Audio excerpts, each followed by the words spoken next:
আসসালামু আলাইকুম। আমি আপনাদের সাথে আছি রাজীব অ্যান্ড আপনাদেরকে আরও একটি নতুন ভিডিওতে স্বাগতম। তো আজকে আমি যাচ্ছি হচ্ছে ঢাকায়।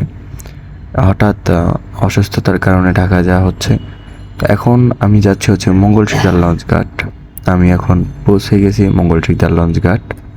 এটা আমার বাড়ি থেকে প্রায় 20 মিনিটের পথ, অতটা দূরে না। তো 1 ঘন্টা ওয়েটের পর লঞ্চ চলে আসছে বেতুয়া থেকে। আজকে আমার সাথে আছে তাশরিফ চার। তো ফাইনালি বন্ধুদেরকে বিদায় জানিয়ে আমি লঞ্চ উঠে গেলাম। এটা হচ্ছে আমার কেবিন। লঞ্চে যদি আপনি যান সেক্ষেত্রে সিঙ্গেল কেবিন আপনার 1200 টাকা, ডাবল কেবিন পড়বে 2200 টাকা।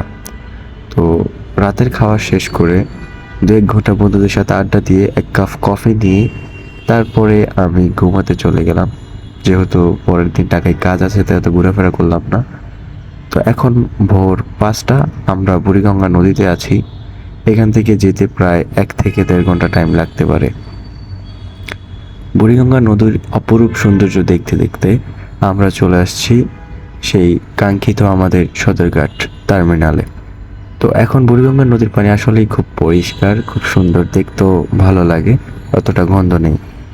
তো আমি এখান থেকে নেমে বাসায় যাব, তারপরে আমার কাজে বের হব।